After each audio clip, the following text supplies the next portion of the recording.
The horror genre has long been a staple of cinematic storytelling, with filmmakers continually pushing the boundaries of what is acceptable and what the show can terrify audiences. A recent film opening featuring a haunting sequence centered on a doll challenges traditional horror conventions while incorporating Islamic cultural codes. The film opening begins with a series of shots showcasing Islamic cultural symbols, including the Quran, Zamzam water, and dates.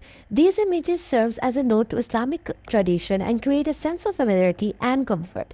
However, this comfort is short-lived, as the scene quickly transitions to an eerie and unsettling atmosphere.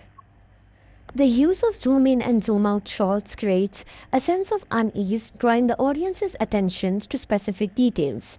The camera's focus on the doll sitting innocently on a sofa is particularly noteworthy. The doll's presence is unsettling, and the audience is left wondering what significance it holds. The transition cut, which provides flashbacks of the doll's origin, is a clever subversion of traditional horror conventions. Rather than relying on jump scares, the film builds tension through suggestions and implications.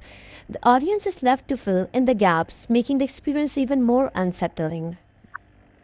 The use of flickering lights and the door handles moving up and down creates a sense of disruption and chaos. These small details add to the overall sense of unease, making the audience feel like something is off. The incorporation of Islamic cultural codes adds a unique layer of depth to the film. The use of traditional symbols and imagery creates a sense of authenticity and highlights the importance of cultural sensitivity in horror filmmaking. The film also touches on the issue of possession and the supernatural. The doll, which the girl picks up from an abandoned street, serves as a catalyst for the strange occurrences that follow. This representation of possession challenges traditional Western notions of the supernatural, instead drawing on Islamic cultural beliefs and practices. Furthermore, the film represents the social group of young Muslim women who are often underrepresented in horror films. The protagonist Aisha is a strong and independent character who is also vulnerable to the supernatural forces that surround her. This representation challenges traditional stereotypes of Muslim women and adds a unique perspective to the horror genre.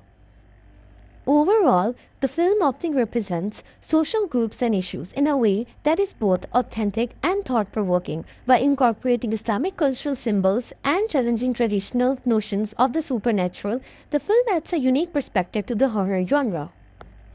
In conclusion, the film often challenges traditional horror conventions by incorporating Islamic cultural codes, using suggestions and implications to build tension, and creating a sense of disruption and chaos. The use of zoom in and zoom out shots, transition cuts, and flickering lights adds to the overall sense of unease, making the audience feel like something is off. By challenging these conventions, the film creates a unique and unsettling experience that will leave audience on the edge of their seats.